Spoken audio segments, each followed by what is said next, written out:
Silakan duduk Bapak Ibu sekalian. Hari ini kita bicara tentang pengenalan akan Allah. Memang ini seri doktrinal, tetapi saya ingin lebih sederhana menyampaikan pada bagian hari ini. Karena kalau kita terlalu doktrinal nanti takutnya kita mengawang-awang ya. Kita terbang tinggi tapi susah untuk mendarat pada kehidupan yang kita jalani. Maka kalau kita bicara tentang pengenalan akan Allah itu sesuatu yang sangat penting. Kenapa? Karena memang Dia adalah Allah kita, pencipta kita, sumber kehidupan kita. Bahkan segala kekayaan jasmani, rohani yang kita terima itu asalnya daripada Dia. Sehingga pengenalan akan Allah itu bukan hanya bicara tentang berapa lama kita hidup, berapa lama kita datang ke gereja melayani, bahkan menjadi orang Kristen, tapi sebetulnya seberapa dalam kualitas hubungan kita, seberapa besar kita menaruh hidup kita ke dalam tangan Dia. Maka kalau kita bicara tentang pengenalan, itu bukan hanya bicara, oh saya sudah lama Pak kenal dengan dia, oh dia kawan saya dari dulu, oh dia pacar saya Pak. Tapi pertanyaan saya, kenal nggak secara dalam kualitasnya? Bukan hanya berapa lamanya. Orang bisa pacaran bertahun-tahun, ada yang 7 tahun, ada yang 10 tahun, ada yang pacaran terus nggak nikah-nikah gitu kan. Tapi juga ada orang yang sudah membangun rumah tangga sampai kepada titik itu loh, belum kenal secara utuh, bahkan bingung melihat ada sesuatu yang aneh pada pasangannya. Kenapa? Ya karena nggak kenal.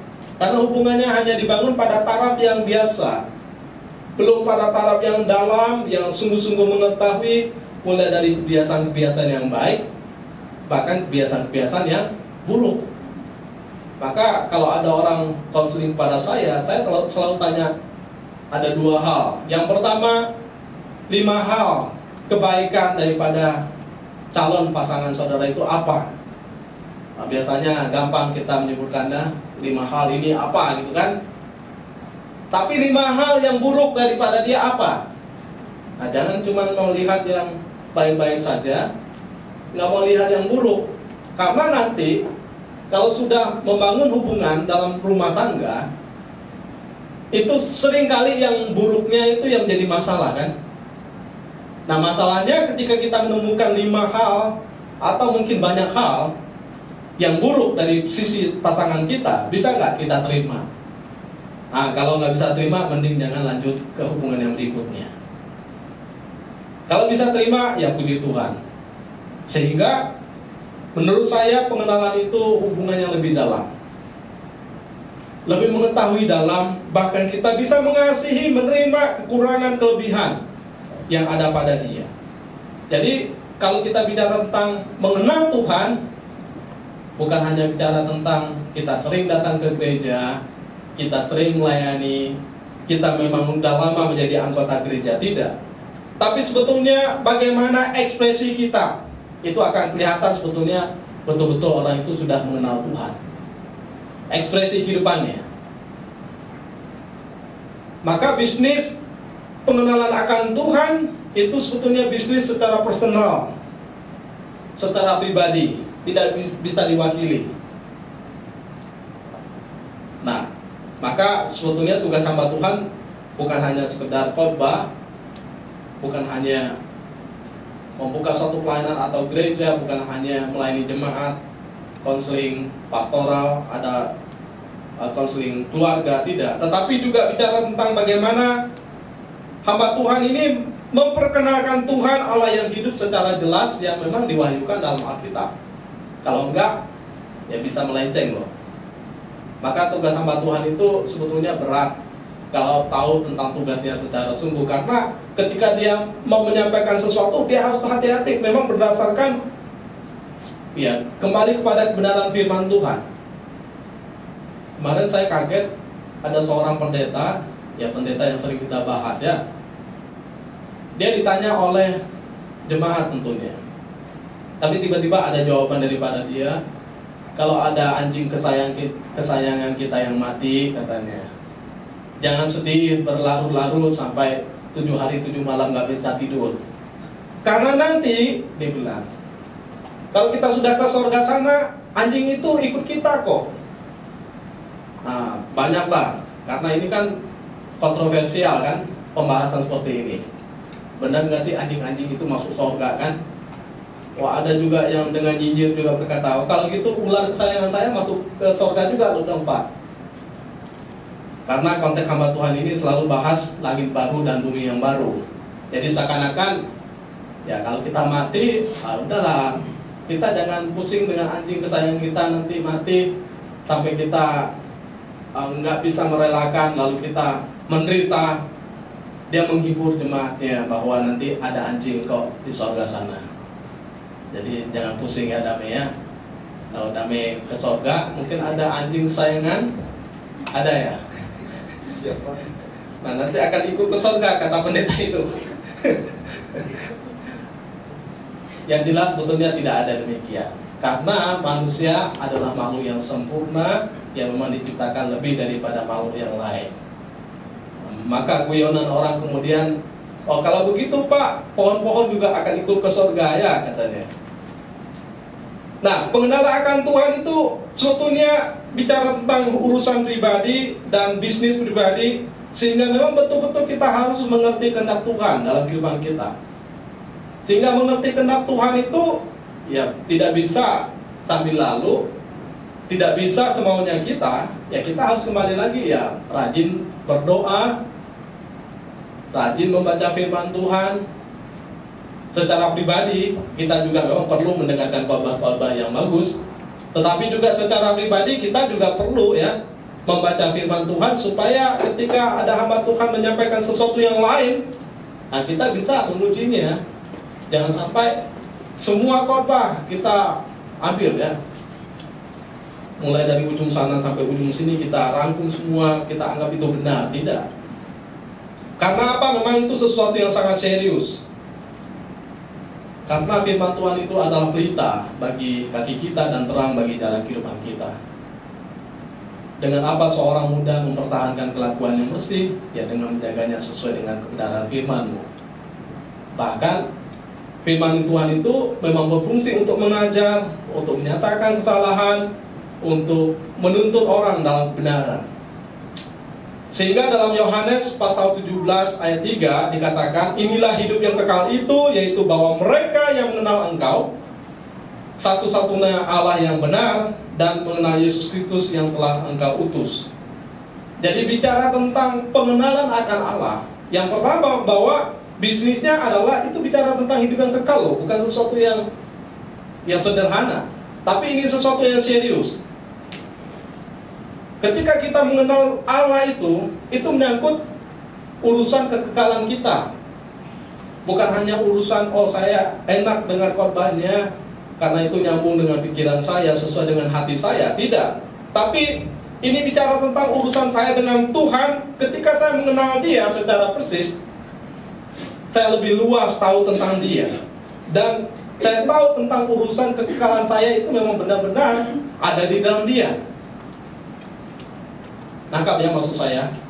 Jadi kalau kita hanya sekedar membaca sesuatu, mendengar sesuatu, tapi itu tidak merangkum tentang kehidupan yang kekal saya, berarti perlu dipertanyakan dong, ini yang saya sembah ini Allah yang mana? Maka ya bicara tentang kita mengenal Tuhan itu sebetulnya lebih kepada arah pengenalan, bukan hanya pengenalan yang menyenangkan jasmani, tetapi pengenalan di mana kita akan menikmati kekal urusan dengan Dia. Sehingga ini sesuatu yang serius. Kenapa? Karena Allah sendiri pun menyatakan diri berulang-ulang kepada umatnya supaya umatnya mengenal Dia. Kepada Abraham, Ishak, Yakub dan orang Israel berulang-ulang Dia menyatakan dirinya. Dia sendiri berfirman, Dia sendiri berfirman melalui nabi-nabi. Bahkan rasul-rasul memberitakan firman-Nya supaya umatnya tetap kenal Dia. Ya.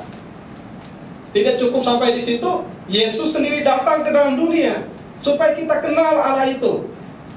Nah, bayangkan Tuhan menyatakan diri secara utuh. Dia sendiri berbicara, di dalam pribadi Allah Bapa, lalu melalui para nabi, para rasul, lalu melalui Yesus Kristus yang datang ke dalam dunia.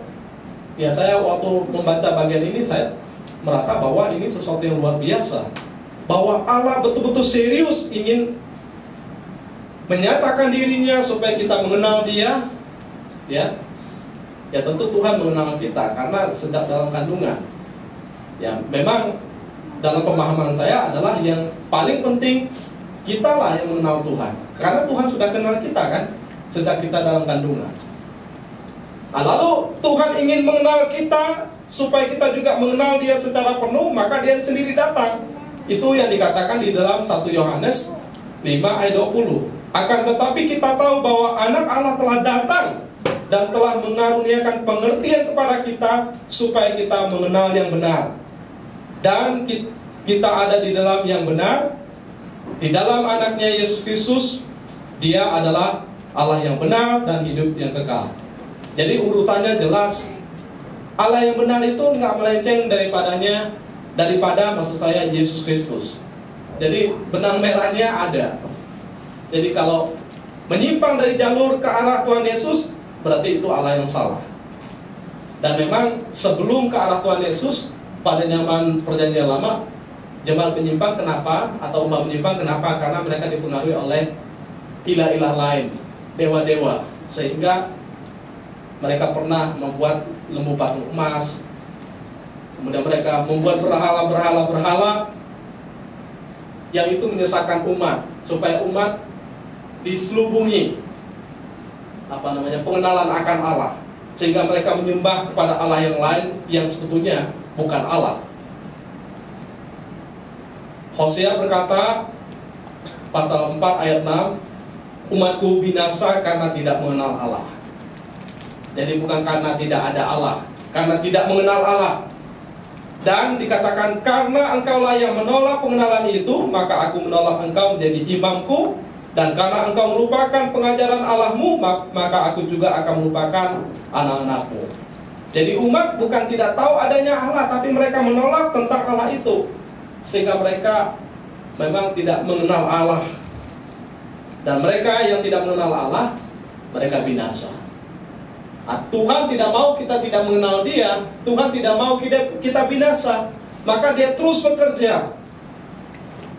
Tidak hanya berhenti Yesus Kristus datang, tidak hanya berhenti dalam pengajaran para rasul tentang Allah itu, maka bapak-bapak gereja, penginjil, pendeta, ya semua anak-anak Tuhan dipakai untuk bicara tentang bahwa Allah yang hidup ini loh, di dalam Tuhan Yesus Kristus. Dan Roh Kudus terus memimpin kita untuk mengenal Allah yang benar itu. Sehingga pengenalan akan Allah adalah sesuatu bisnis yang besar, dan itu seumur hidup kita. Siapa yang di sini sudah kenal tentang Tuhan secara penuh? Gak ada kita yang bisa mengenal Tuhan secara penuh. Kalau kita bisa mengenal Dia secara penuh, berarti kita lah yang menjadi Allah, ya kan? Karena ada istilah dalam teologi bahwa Allah itu menyatakan diri. Penyataannya memang penyataan yang penuh tentang dirinya, tetapi ada penyataan yang memang tidak penuh, karena itu hanya bagian daripada diri Allah. Jadi hal-hal yang dinyatakan itu untuk kita, hal-hal yang tersembunyi itu bagi Allah.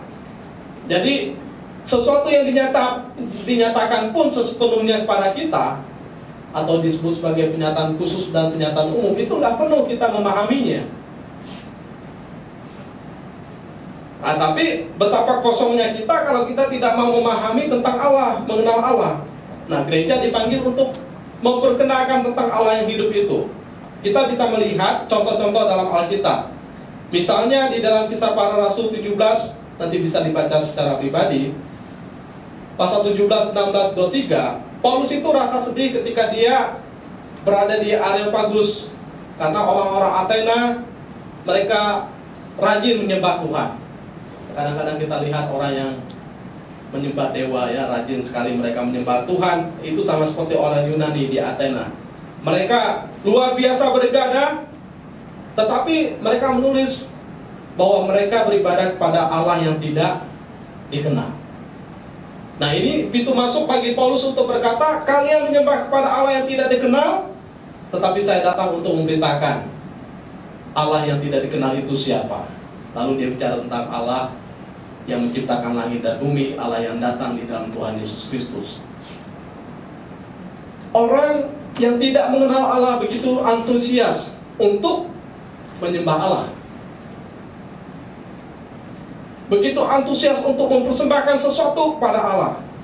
Coba sekali-sekali pergi ke Bali ya, kita lihat buah-buahan, wah di jalan-jalan itu dipersembahkan kepada dewa.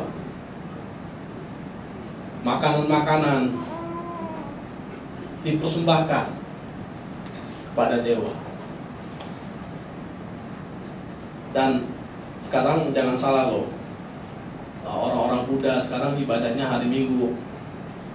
Mereka bukan ibadah yang pakai kelenteng, bukan begitu lagi. Mereka sekarang udah pakai band, udah ada WL, ada pengkhotbahnya.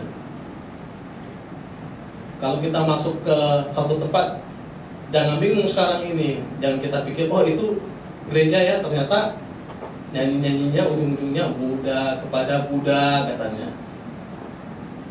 Misalnya, Tuhanlah kekuatan dan mazmurku, nanti dia ganti misalnya kan.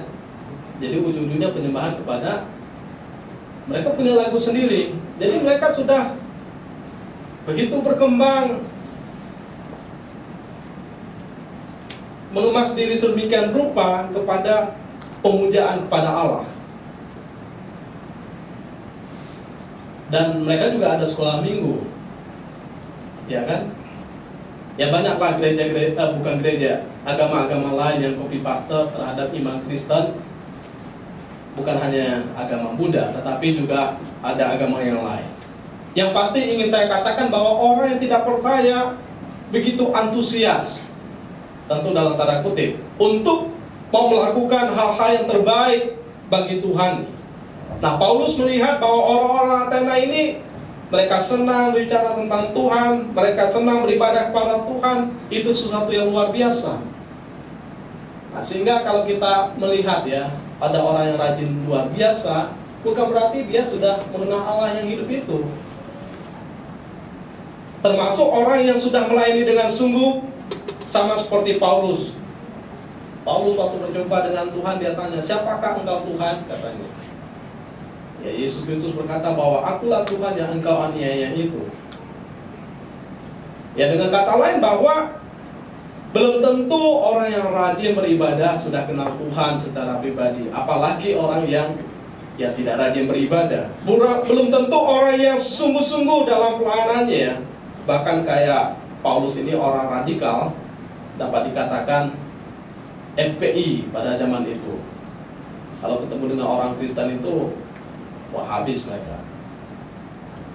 Mereka bisa dibunuh, dirajam. Termasuk Stefanus yang mengalami hal itu.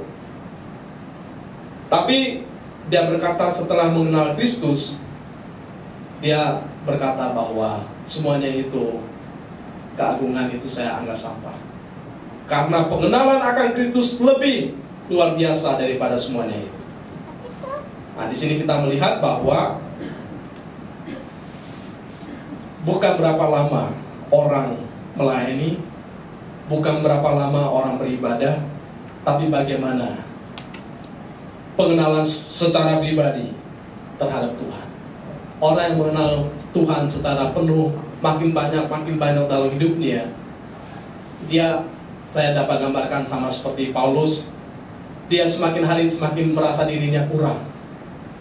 Dia semakin hari merasa dia miskin di hadapan Allah. Dan dikatakan Yohanes juga bahwa ia harus semakin besar, aku harus semakin kecil. Ya, Paulus berkata, apa yang saya anggap suatu hal yang keuntungan, semuanya itu adalah sampah. Mari kita perhatikan di dalam Filipi 3 ayat 8 sampai 12. Filipi 3 8 sampai 12.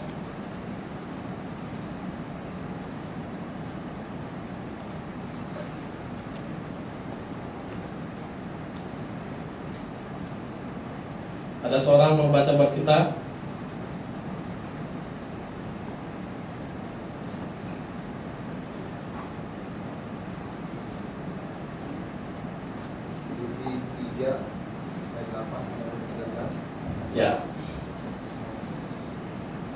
Malahan segala sesuatu kuanggap rugi karena pengenalan akan Kristus Yesus Tuhanku lebih mulia daripada semuanya.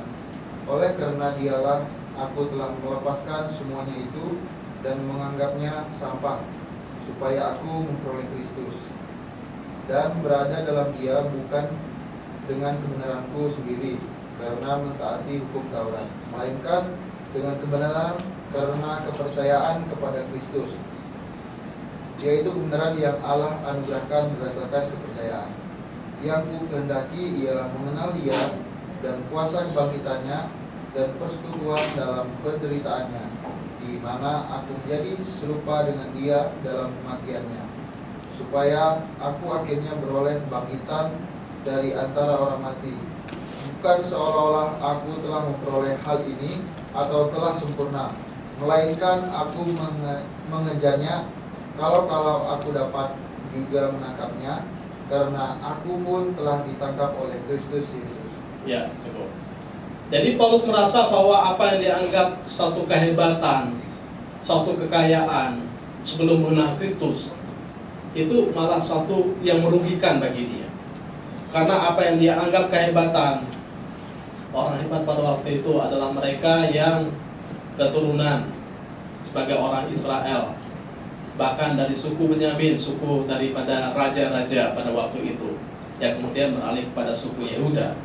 Tapi yang jelas bahwa mereka yang dari garis keturunan, dapat dikatakan keturunan biru ya, kemudian fasih secara beragama, bahkan detail memahami hukum Taurat, dia rasa semuanya itu sampah. Bahkan Paulus sebelum dia percaya kepada Tuhan, dia bukan hanya datang beribadah, tetapi menjalankan ketentuan Taurat itu secara ketat. Tapi setelah bertemu dengan Kristus, dia rasa semuanya itu sesuatu yang nothing. Apa yang kita anggap sesuatu yang luar biasa sebelum kita berjumpa dengan Kristus, maka setelah kita berjumpa dengan Dia, itu bukan sesuatu yang luar biasa. Sehingga pengenalan akan Tuhan Yesus Kristus itu menciptakan suatu perubahan, merasa bahwa kita ini kosong, kita ini kurang, bahkan kita ini sebetulnya terus haus, terus membutuhkan Dia. Nah, pengenalan akan Kristus itu menciptakan juga yang namanya suatu kerinduan yang dalam kepada Dia. Yang saya sebut, ya kita pasti dong makin rindu membaca Alkitab, makin rindu bersekutu, makin rindu berdoa, makin rindu melayani, bahkan kita makin rindu untuk menolong sesama, peduli kepada orang lain. Nah, itu betul-betul daripada kualitas hidup yang mengalami pengenalan akan Allah. Jadi saya pikir bahwa mengenal Tuhan bukan hanya sekedar, oh saya tahu tentang Dia Pak, tapi secara pemahaman knowledge saya. Yang lebih dalam adalah bagaimana tahu meresap dalam hidup saya, ya dalam pribadi saya, lalu terekspresi, ya kan, dalam tindakan-tindakan nyata. Misalnya para imam, mereka rajin beribadah, mereka tahu tentang ketentuan-ketentuan firman Tuhan. Tetapi selain daripada Paulus, ada imam misalnya yang ada orang Samaria ya, yang menolong orang yang mengalami penderitaan. Malah orang Samaria itu dibandingkan dengan orang-orang yang katanya orang Lewi, katanya imam, yang katanya dekat dengan Tuhan. Maka hati kita itu berubah. Ya, pengenalan itu kan mengubah hati kita, sikap kita, bahkan mengubah arah hidup kita. Jadi semakin kita mengenal Dia, ya kemudian kita semakin ingin belajar melakukan apa-apa yang Dia kehendaki bagi kehidupan kita. Bahkan kemudian makin mengenal Dia, ya kita menikmati hubungan dengan Dia, karena makin terang tentang Dia bagi kehidupan kita. Jadi pengenalan itu bukan hanya pengenalan secara ya textbook, tetapi pengenalan yang dinyatakan dalam kehidupan hari lepas hari. Ada dalam kualitas hubungan dengan Tuhan. Ya, saya dapat gambarkan gini. Kalau kita bicara tentang pengenalan, terhadap orang yang kita kasihi. Ya tentu pengenalan itu kan bukan hanya tentang teori-teori yang buku kita baca kan, tapi waktu kita menjalani secara pribadi, kita tahu bahwa semua teori itu ya bukan tidak perlu, tetapi semua teori itu akan lebih hidup kalau kita lakukan dalam kehidupan kita kepada orang yang kita kasihi, dan itu mengalir dalam kehidupan kita. Maka pengenalan akan Tuhan menciptakan yang namanya kualitas hubungan. Kita terus rindu kepada Dia, kita merasa kita membutuhkan Dia. Dapat dikatakan ya tanpa Tuhan ya kita miskin, kita tidak bisa berbuat apa-apa. Tanpa Tuhan ya kita merasa diri kecil, sehingga orang-orang yang kemudian bertemu dengan Tuhan, mereka rasa mereka tidak ada apa-apanya. Paulus dulu sebelum ketemu dengan Tuhan rasa diri hebat, tapi setelah ketemu dengan Tuhan dia rasa dia bukan siapa-siapa. Bahkan seorang Yohanes berkata, ya dia harus semakin besar, aku harus semakin kecil. Dalam terjemahan bahasa Indonesia sehari-hari dikatakan dia harus semakin penting, saya harus semakin tidak penting. Ya bukan berarti kita menenggelamkan diri, tidak. Tapi itu wujud bahwa kemuliaan Kristus ketika itu dinyatakan, yang membuat kemuliaan-kemuliaan kita ini menjadi remang-remang. Ya sehingga kalau kita lihat misalnya ada orang yang kelihatannya luar biasa, petantang-petenteng gitu kan, merasa bahwa dia paling hebat, paling luar biasa. Lalu ada orang lain yang disandingkan dengan dia yang lebih hebat daripada dia, ya maka dia merasa tidak berarti apa-apa. Ya memang hubungan itu penting. Pengenalan dalam tahap pribadi itu penting. Sehingga hubungan ya menurut saya lebih ke dalam kita mengenal orang itu terlebih dahulu.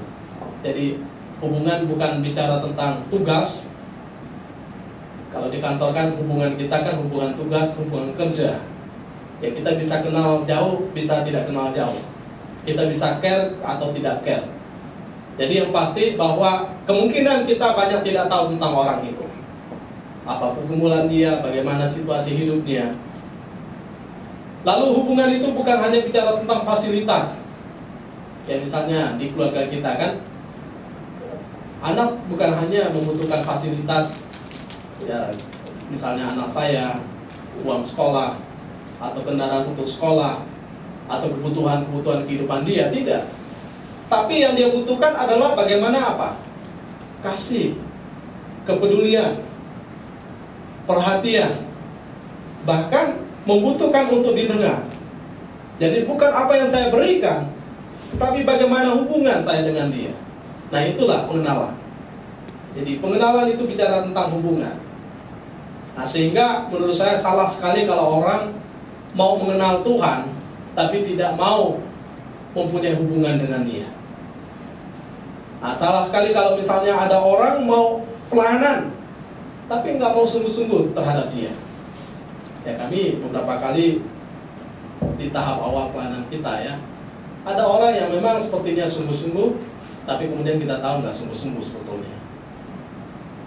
Dia tidak kenal bagaimana hati kami untuk memulai pelayanan ini, tetapi dia berpikir bahwa ya dengan memberi kami ini dan itu, kami kemudian tunduk dan ikut apa maunya dia. Karena sebetulnya ya saya dengar beberapa khotbah juga dari teman-teman hamba Tuhan.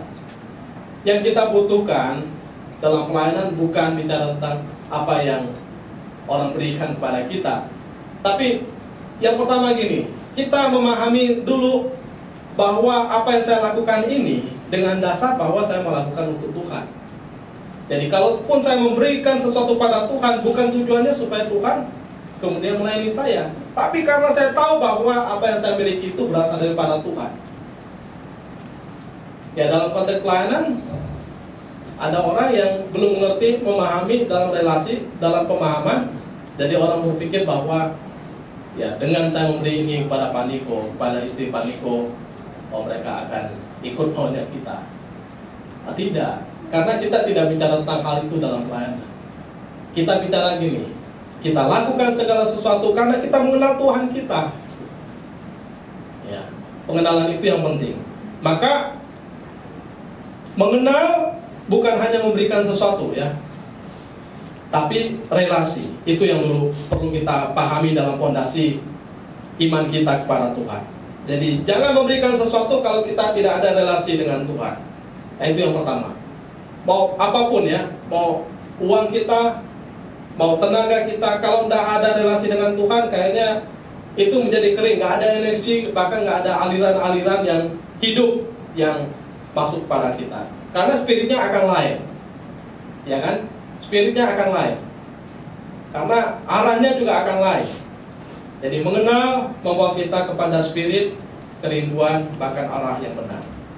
Kemudian mengenal akan Tuhan itu menciptakan kepercayaan yang besar pada Tuhan.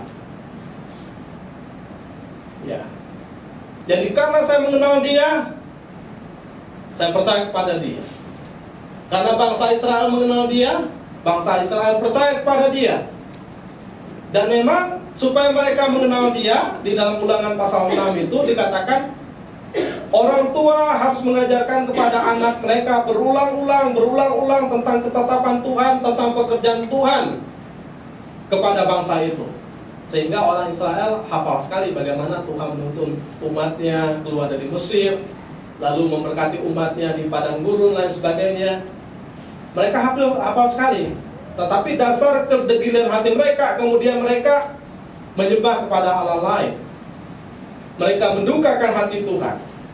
Tapi kenapa Tuhan harus kita kenal? Ya supaya kita menaruh percaya kepada Dia. Nah, titik percaya itu dalam suatu proses yang tidak mudah. Ya, tidak bisa dibangun dalam satu malam. Misalnya saya percaya kepada siapapun dari antara kita di tempat ini, itu nggak bisa tiba-tiba kita ketemu langsung percaya, tidak. Itu butuh proses. Dalam satu pengenalan, dalam satu kepercayaan yang kecil, pada tahap kemudian kepercayaan yang besar. Maka kepercayaan itu dibangun juga dari satu hubungan kan. Nggak ada relasi, nggak ada hubungan, nggak bisa kita percaya satu sama lain. Jadi kita bisa percaya kepada Tuhan karena kita ada hubungan dengan Dia. Kita bisa mengasihi Tuhan karena kita ada hubungan dengan Dia. Maka berbusa-busa kita mau bilang gini, saudara-saudara, kasihlah Tuhan dengan segenap hati, jiwa, kekuatan, akal budi. Berilah kepada Tuhan yang terbaik. Mau kita berbusa-busa ngomong tentang itu, kalau nggak ada hubungan, itu semuanya mentah. Dalam hal kepercayaan, kita mau beriman, ayo saudara-saudara kita berdoa, kita beriman bahwa Tuhan akan menolong kita, Tuhan akan memberkati kita, Tuhan sudah mengerjakan perkara-perkara yang hebat. Kalau nggak ada relasi dengan Tuhan, kita nggak akan percaya tentang pekerjaan Tuhan itu. Maka misalnya, saya contohkan bahwa Daud bisa percaya pada Tuhan waktu dia mengalahkan Goliat, bukan dibangun satu malam, tapi karena pengalaman dia mengembalakan kambing dan domba, ketika dia mengalahkan singa, beruang, dan binatang-binatang buas. Sehingga waktu orang Israel takut menghadapi Goliat, 40 hari mereka hanya berhadapan, mereka hanya mendengar teror-teror daripada Goliat yang besar itu. Maju enggak, mundur enggak, ya kan? Seorang raja yang namanya Saul pun ketakutan. Tapi karena Daud percaya bahwa pengalaman dia masa lalu itu enggak salah. Pengalaman masa lalu itu membuat dia percaya bahwa Tuhan yang bekerja masa lalu, Tuhan juga akan bekerja sekarang ini. Tuhan yang memimpin umatnya, bangsa Israel, sampai kepada titik ini, Tuhan juga akan menyertai mereka. Sehingga ketika Goliat menghina ya, bahkan memuja Allah Israel, Daud sangat marah sekali. Karena kok seorang Goliat ini berani, istilah kita petantang-petanteng, menghina Allah Israel. Karena siapakah Goliat? Goliat hanya ciptaan Tuhan. Meskipun dia besar, dia ciptaan Tuhan yang juga lemah dibandingkan dengan Tuhan. Nah, kenapa Daud berani melawan dia? Padahal Daud tidak ada bekal sebagai seorang prajurit di medan perang. Kenapa? Ya karena dia menaruh percaya kepada Tuhan. kalau kita percaya kepada diri kita itu kecil. Kita menaruh percaya kepada orang lain juga kecil. Tapi kalau kita menaruh diri percaya pada Tuhan, itulah kekuatan kita, kebesaran kita, keberanian kita. Maka kita nggak boleh mengandalkan diri kita terlalu luar biasa. Tentu kita perlu ya. Tapi kita juga nggak perlu, tidak boleh mengandalkan orang lain. Pada satu titik kita hanya bisa mengandalkan Tuhan. Nah, disitulah kemenangan kita.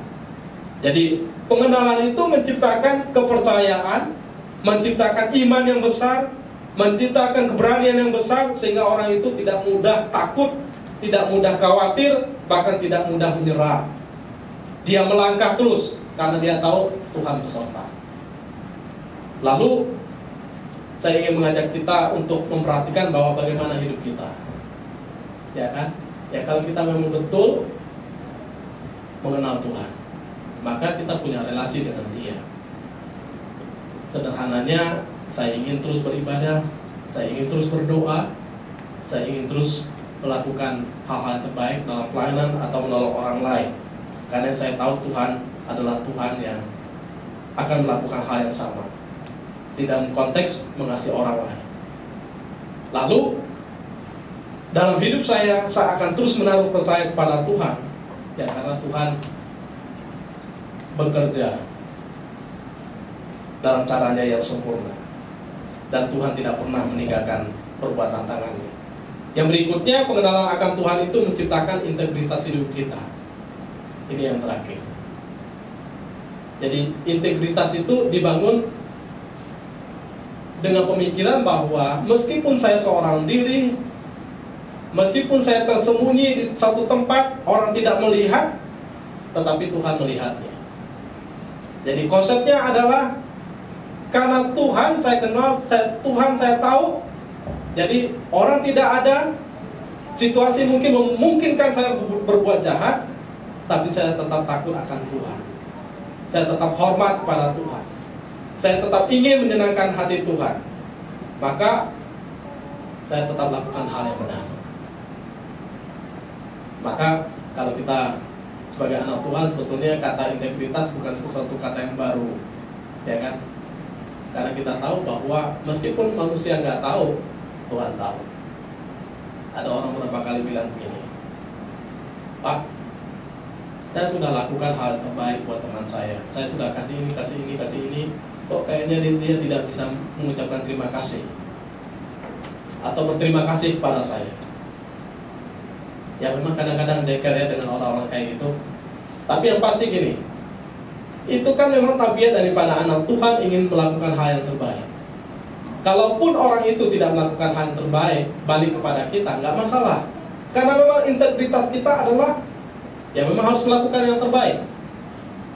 Entah orang itu memuji kita, membalas kita, atau orang itu melakukan hal mungkin yang tidak baik terhadap kita.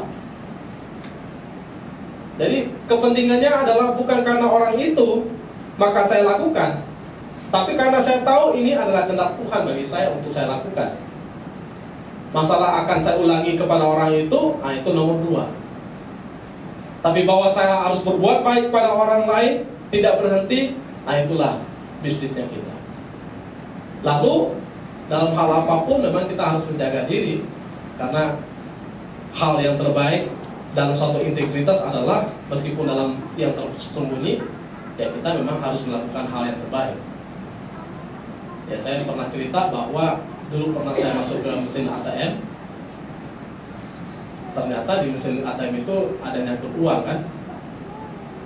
Wah, kebetulan nih kan kita mau ngambil uang udah keluar sendiri, tapi ATM orang lain yang mengeluarkan. Oh, dak hidup, uangnya juga cukup lumayan banyak. Diambil apa enggak ya? Kebetulan enggak ada orang.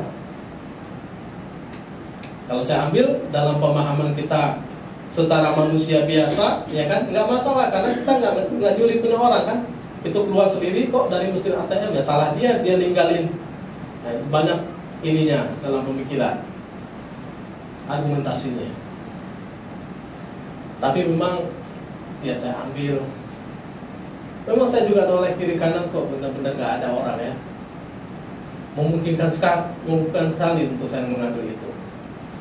Tapi lalu saya keluar, saya lihat ada sapam. Dikasih nggak ya, gitu kan? Tapi ya saya kemudian diteguhkan bahwa itu bukan milik saya, itu punya orang lain. Ya saya serahkan pada sapam. Saya bilang ini punya orang, nanti kalau orangnya mungkin akan mencari, ya silakan dikasih kepada orang tersebut. Tapi kemudian selesai di situ tidak juga. Lalu ada teman bilang, kenapa kan nggak kamu ambil saja, daripada sapam yang ngambil, mending kamu yang ambil, katanya kan. Wah, ini lagi kan argumentasi lagi dalam pikiran kita kan, benar juga.